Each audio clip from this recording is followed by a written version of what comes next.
Vamos fechar com chave de ouro, né? Com a palestra do nosso querido, né? Nós estamos muito honrados, né, com a volta do professor Marçal Justen Filho, né?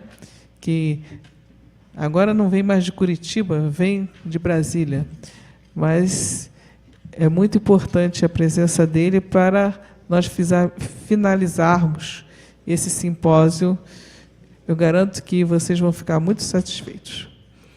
Com a palavra, professor. Boa tarde, é uma enorme satisfação participar desse evento e eu gostaria, primeiramente, de manifestar o especial agradecimento à Escola da Magistratura do Estado do Rio de Janeiro, na pessoa da desembargadora Inês, agradecer à doutora Thais e dizer que é uma honra participar deste evento, juntamente com outros juristas tão renomados e tão competentes, cujas exposições certamente trouxeram... Professor, é melhor nós descermos para podermos assistir a sua palestra, né? Tem lá. Vai para ali?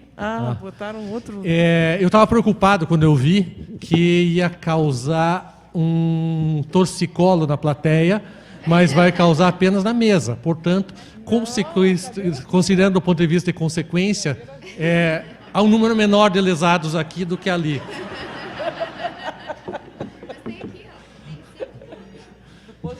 Pois é, não lesa eles. Eu resolvi tratar de um tema específico, que é a avaliação de uma nova teoria, de uma renovação da teoria das nulidades do direito administrativo, em vista do novo texto da LINDB. É algo extremamente relevante porque um dos capítulos do direito administrativo mais problemáticos e mais, talvez, engessados, mais atrasados, é precisamente a teoria das nulidades. A teoria das nulidades no Brasil, ela é um reflexo de um momento histórico passado e foi plasmada basicamente pelo pensamento do grande Elie Lopes Meireles. Elie Lopes Meireles, na década de 60 e 70, previa e defendia a inexistência da figura da nulidade relativa no âmbito do direito administrativo, afirmando basicamente uma concepção mecanicista no sentido de que a incompatibilidade entre um ato administrativo concreto e uma norma jurídica acarretava a nulidade absoluta, partindo do pressuposto fundamental de que a nulidade absoluta implica a ausência de efeitos jurídicos para o ato defeituoso. Como decorrência, isso envolvia uma significativa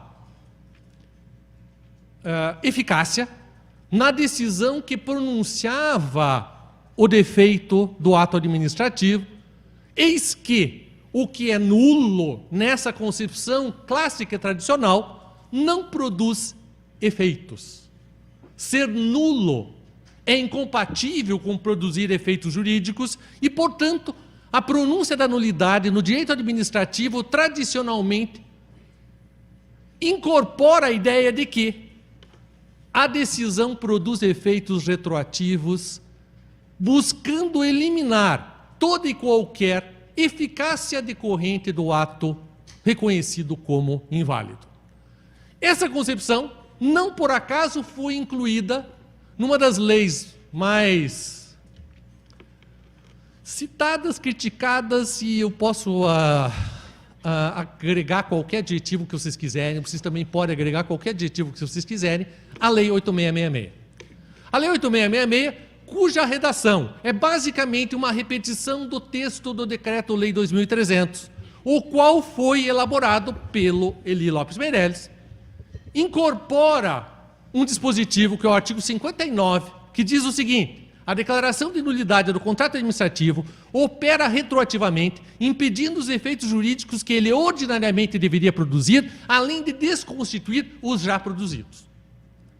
Esse é um dispositivo que reflete a concepção clássica do pensamento administrativista brasileiro, até a LINDB. Trata-se de reputar, portanto, fiat justitia pereat mundus. Faça-se justiça, no sentido de aplique-se a lei, ainda que isso implique a destruição do mundo.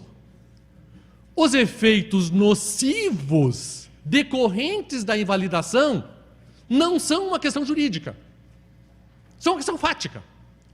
Nessa concepção, não cabe ao jurista, ao administrador, à instância controladora, ao juiz, à comunidade, avaliar ou considerar ou tomar em vista os efeitos que possam decorrer da desconstituição com efeitos retroativos de um ato administrativo, porque ele é nulo. Violar o interesse público acarreta um dano presumido, digamos assim, uma presunção absoluta, e que esse dano, a ordem jurídica é mais intenso, mais reprovável, mais nocivo do que qualquer dano prático que o desfazimento de um ato concreto possa produzir. A invalidação do ato administrativo, no entanto, inserida diante do contexto da Constituição, deve ser interpretada em outros termos. Eu faço um parênteses aqui. Lembrem que Ili Lopes Meireles foi um jurista brilhante, competente, respeitável, que viveu e que produziu, à luz da Constituição de 1946 e à luz da Constituição de 1969. O Decreto-Lei 2300 é de 1986. A Lei 8666, que repetiu o Decreto-Lei 2300, é de 1993, em uma época ainda que a própria constitucionalização do direito administrativo não havia sido produzida. Para os mais novos, é fundamental destacar que o direito administrativo brasileiro como que se dissociou da Constituição de 1988 durante um longo período. Durante um longo período, o direito administrativo brasileiro continuou sendo o direito administrativo da Constituição de 1946, da Constituição de 1967, 69, até que, a partir do ano 2000 e em diante, como que a força da Constituição fez-se pesar, permeando o direito administrativo, o que, no entanto, não afetou a Lei 8666, que continua aí, apesar de tudo, e que foi elaborada num outro contexto. Certamente, o conceito de proporcionalidade, que é um conceito constitucional, que é uma imposição decorrente do sistema jurídico, essa concepção de proporcionalidade não tinha sido considerada no âmbito da Lei 8666. E essa talvez seja a grande crítica, que não é feita conscientemente, a grande crítica à Lei 8666 é a desproporcionalidade. É uma lei que não toma em vista a proporcionalidade, adequação, necessidade ou em sentido restrito. É uma lei absurda, cuja aplicação textual e literal tem gerado resultados muito mais nocivos do que a gente poderia esperar. Não que a infração à Lei 8666 seja a solução, eis que nós todos temos diante de nós o tempo todo testemunhos em contrário.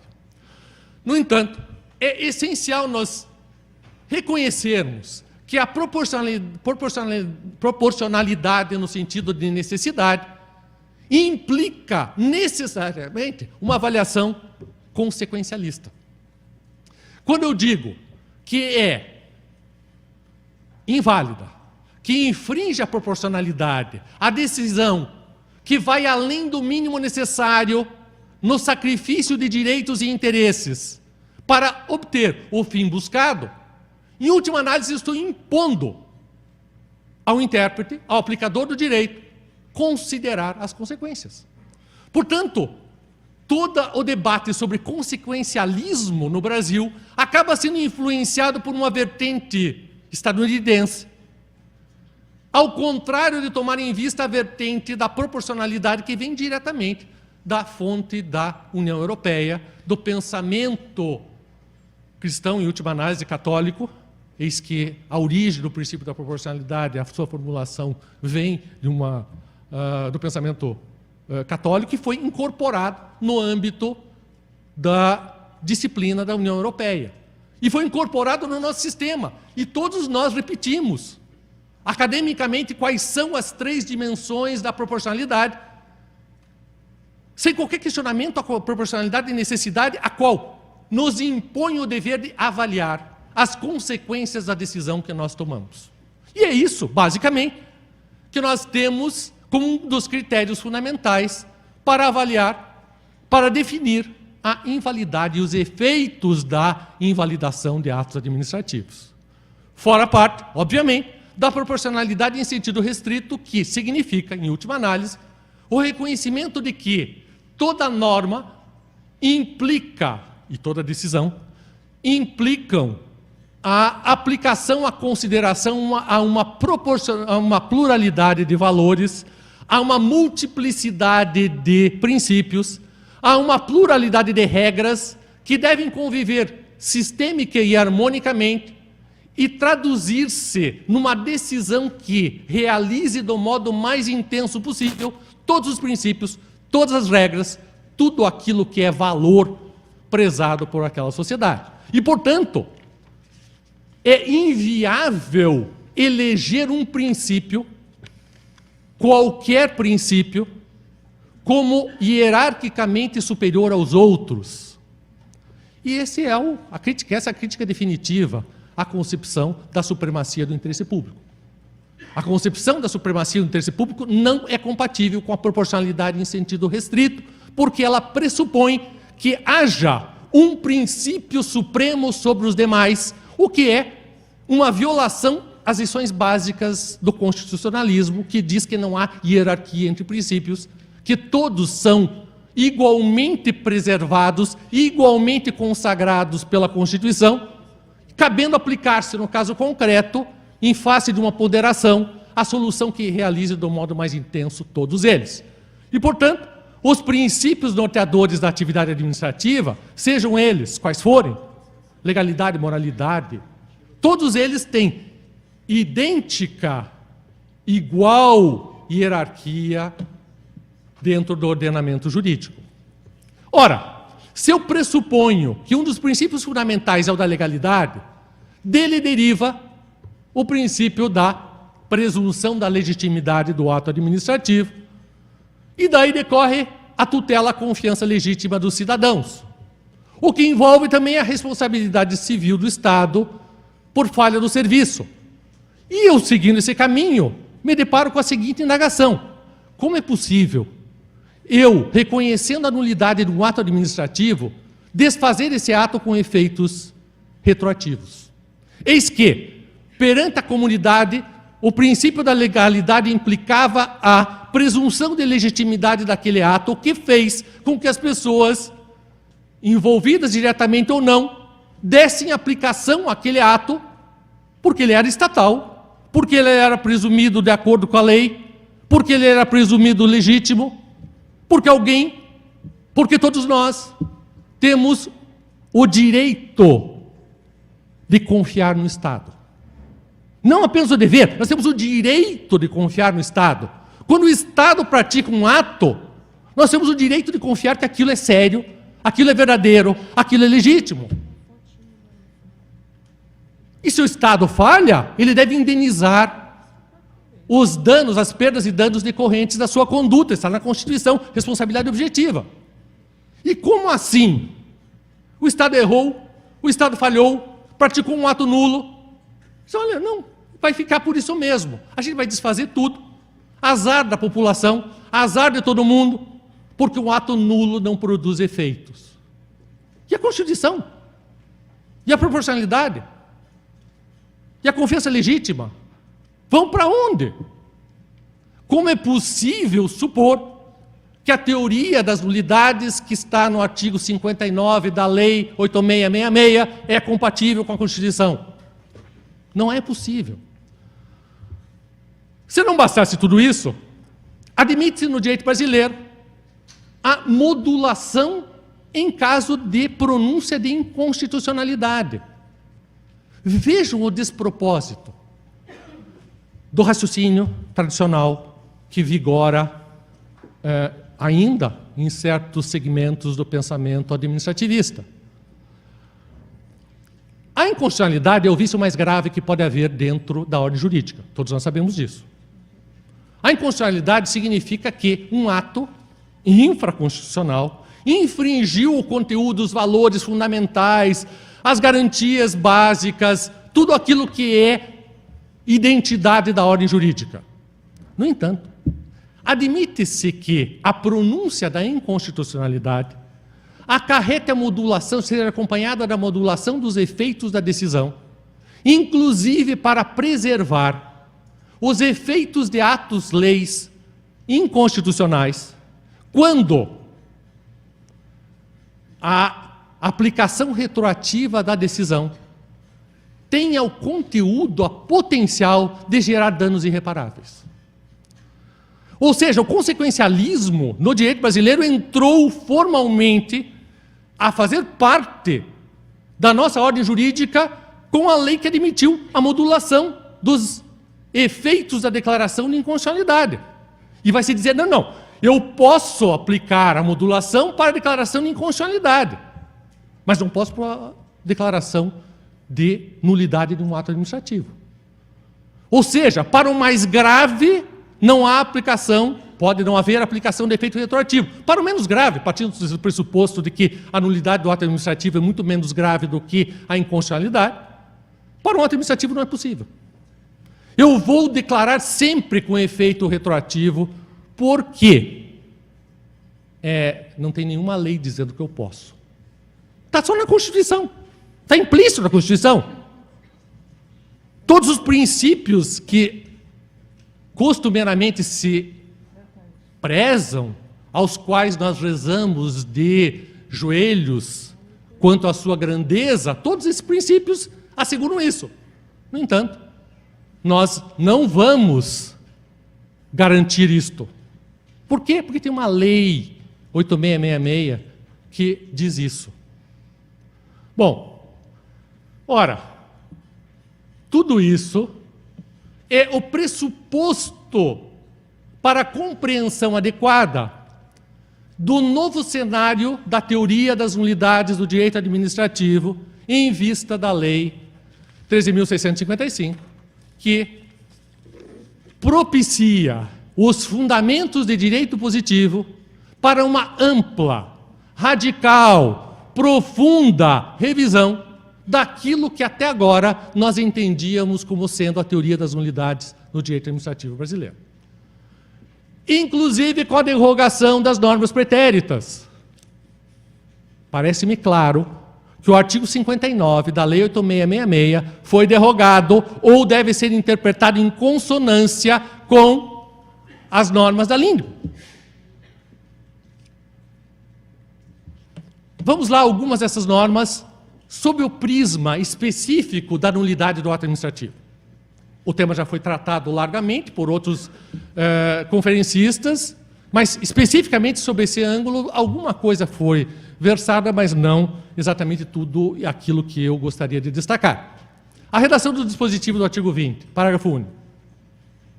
A motivação demonstrará a necessidade e a adequação.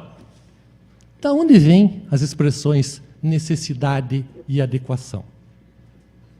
Obviamente, está a se aludir à proporcionalidade. Não se trata de casualidade, não se trata de uma terminologia inconsequente, inconsciente. Necessidade e adequação são os caracteres mais marcantes do princípio da proporcionalidade. E, portanto, nós temos lá, a motivação demonstrará a necessidade e adequação, ou seja, nenhuma decisão de invalidação de ato, contrato, ajuste, processo ou norma administrativa poderá violar a proporcionalidade. É simplesmente isso. Do ponto de vista de invalidação, significa a incorporação formal ao direito infraconstitucional brasileiro do princípio da proporcionalidade. Algo que já estava em diversas leis. A Lei de Processo Administrativo Federal já falava disso. No entanto, nós temos aí uma regra específica para fins de invalidação.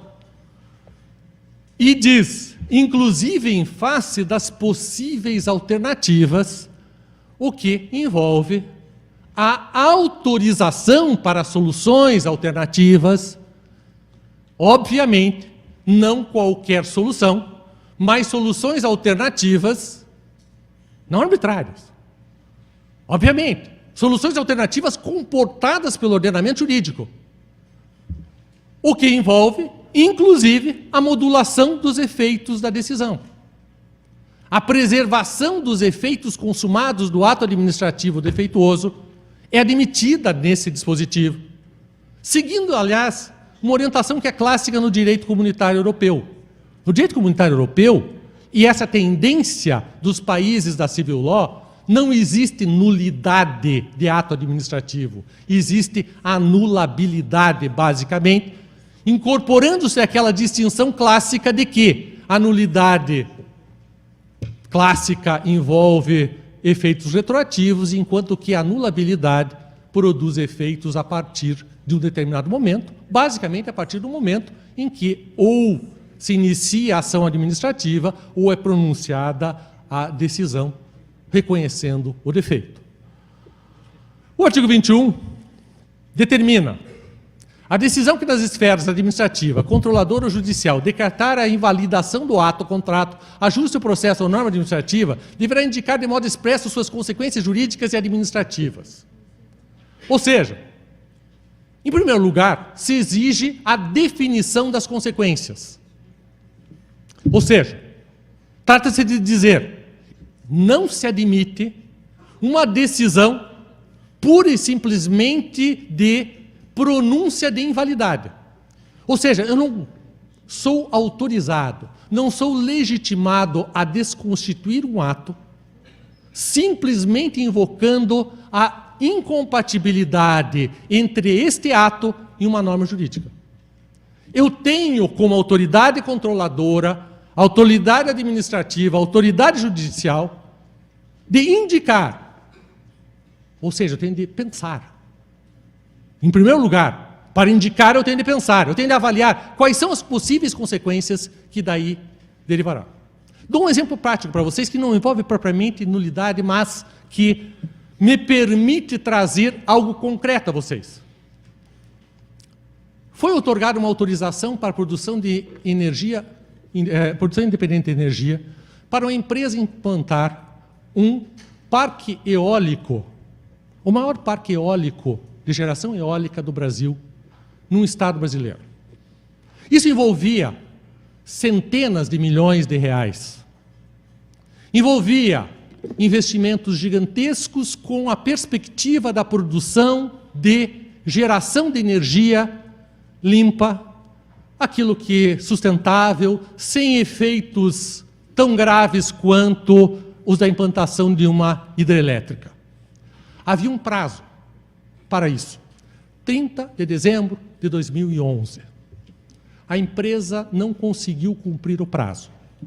Levou 8 meses, 9 meses para conseguir produzir a energia. Qual é a situação feita atualmente? Você resolveu que você caçar a autorização dela, ia parar a geração de energia, ia destruir o projeto, porque o prazo para início da operação não tinha sido observado. Isto é a visão não consequencialista. É você dizer, olha, vamos destruir isso, vamos destruir essa riqueza, esses esforços, a empresa vai à falência, azar dela. Quem mandou não cumprir o prazo? Por quê? Qual a utilidade que essa decisão produz para o Brasil? Nenhuma. Mas o prazo é o prazo. Sim, e daí? Quer fazer alguma coisa? Faça. Puna a empresa. Põe uma sanção. Obrigue-a a uma conduta compensatória. Mas mantenha aquilo que é útil para o Brasil. Nós estamos destruindo a economia brasileira mediante a aplicação, a invocação. A lei manda fazer isso. Mas a consequência é destrutiva. Eu estou apenas aplicando a lei.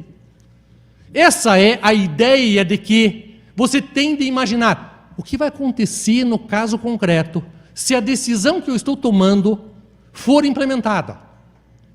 E daí, você se depara muitas vezes com o argumento, mas é inviável prever o futuro. Cá entre nós, né? Isso não é um argumento sério. É claro que é inviável prever o futuro. Nenhum de nós prevê o futuro. O que a gente faz? A gente imagina, formula, a partir da experiência e do conhecimento científico, estimativas sobre as decorrências dos nossos atos. E daí a gente diz, olha, pode ser que aconteça A, B, C ou D. Nossa formulação pode estar errada? Claro que pode estar errada. Pode ser incompleta? É claro que pode ser incompleta. O que se pretende, no entanto, é que se exercite esse tipo de juízo, se identifique quais são, em face do conhecimento científico, técnico e da experiência, quais são as possíveis consequências para dizer, olha, eu tenho essas diversas consequências, eu posso escolher uma delas dentro do arcabouço jurídico, dentro dos limites da ordem jurídica, para optar por sua aplicação. A segunda eficácia do dispositivo, a primeira é especificar as consequências, que as consequências devem ser enfrentadas. A segunda é uma redução de incerteza e insegurança, porque pelo menos vai se dizer, a consequência é essa ou aquela. Enquanto hoje, até a vigência da LINDP, simplesmente se decretava a invalidade e se remetia as partes a ficarem discutindo décadas sobre a situação. O artigo 21, parágrafo único, diz, a decisão a que se refere o caput desse artigo deverá, quando for o caso, indicar as condições para que a regularização ocorra de modo proporcional e equânime e sem prejuízo aos interesses gerais, não se podendo impor aos sujeitos atingidos ônus ou perdas que, em função das peculiaridades do caso, sejam anormais ou excessivos. Sejam anormais ou excessivos significa, basicamente, a aplicação do princípio da proporcionalidade sob a forma da proporcionalidade de sentido restrito. Ou seja, é necessário verificar o conjunto dos princípios para excluir aquelas soluções que sejam inadequadas. Mas o dispositivo admite explicitamente o saneamento do defeito, dizendo, olha, é possível que o ato seja mantido desde que... Um exemplo, uma licitação fraudada. É inquestionável que a licitação foi fraudada, tá bom. E daí? O sujeito está executando a obra, está na metade da obra, recebeu milhões. E daí? Aplica a lei 8666, desfaz o contrato, exige que ele devolva tudo que ele recebeu, para o contrato, para fazer uma nova licitação. E o resultado prático, que a gente vai ver, é o seguinte, a obra não segue, a coletividade não recebe coisa alguma e vai-se para o Poder Judiciário para a alegria e felicidade dos advogados, que são os únicos que vão receber alguma coisa nesse cenário. E por que não estabelecer o seguinte? Eu vou revisar esse contrato tomando em mente as circunstâncias para eliminar e escoimar aquilo que é absurdo, abusivo e assim por diante. Por que não? Eu tenho uma empresa que é inquestionavelmente capaz, dotada de qualificação para executar a obra. O que eu quero é terminar a obra. O que eu não quero é que o sujeito enriqueça indevidamente. Portanto, por que não manter o contrato eliminando as vantagens indevidas de modo proporcional e equânime? Essa ideia, por outro lado, ela é complementada pelo artigo 24 caput, que diz que a revisão, contabilidade do ato, contrato, ajuste, processo ou norma administrativa, cuja produção já se houver completado, levará em conta as orientações gerais da época. É o tema que já foi tratado a propósito da vedação, a aplicação retroativa da interpretação, mas ela envolve uma rejeição a um argumento clássico. O argumento clássico é o seguinte, quando eu interpreto uma norma, eu estou me reportando à data da sua vigência. E, portanto, quando eu reconheço um defeito baseado numa interpretação, eu não estou inovando nada, porque o defeito é contemporâneo à data da prática do ato. Esse dispositivo dissocia o defeito em si da data e do momento em que a interpretação é adotada.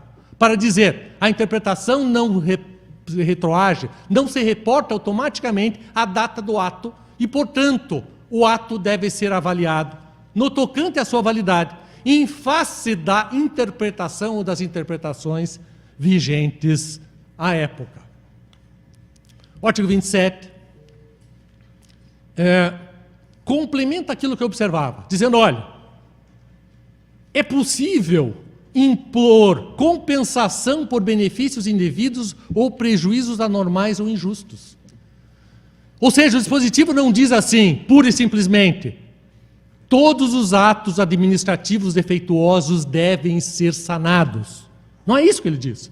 Ele diz que, quando houver um dano potencial superior ao benefício decorrente da cassação do ato, é cabível manter o ato. No entanto, impondo-se aos envolvidos medidas compensatórias destinadas a evitar que a preservação do ato venha junto com a preservação de vantagens indevidas. Trata-se, portanto, de dizer, olha, eu vou manter o ato, mas eu não vou beneficiar ninguém desse modo. Ou seja, a Lindbe veiculou os fundamentos para uma revisão, reformulação de tudo aquilo que a gente estava acostumado a estudar em termos de nulidade de ato administrativo, envolvendo a ideia da preservação de efeitos de atos, o que prestigia a segurança jurídica, admitindo a pluralidade de figuras de vícios. Alguns vícios são insanáveis, outros não são insanáveis. Em alguns casos devem preservar-se os efeitos durante um certo prazo, desfazendo-se a eficácia do ato a partir da data da decisão. Em outros casos, é possível manter o ato tal como praticado para todo o futuro, ainda que sendo sancionados os envolvidos, com efetiva aplicação da proporcionalidade. E certamente, nós, em face da Lindbe, não podemos mais repetir uma afirmativa que era clássica no direito administrativo brasileiro, de que o ato nulo não produz efeitos. O ato nulo, um ato administrativo, produz sem efeitos concretos. Esses efeitos necessitam ser respeitados em alguns casos, superando-se concepções mecanicistas e, especialmente, sendo consciente, minimamente, quanto a descabimento de destruir a riqueza brasileira. A riqueza econômica.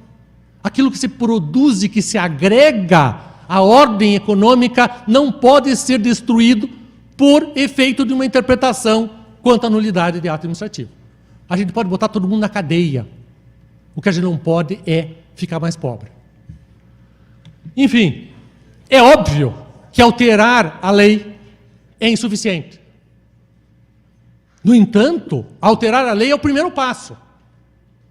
É um passo fundamental para que nós alteremos as nossas concepções, as nossas interpretações sobre o direito administrativo, sobre a relação entre cidadão e Estado, sobre a relação do Estado com os seus fornecedores.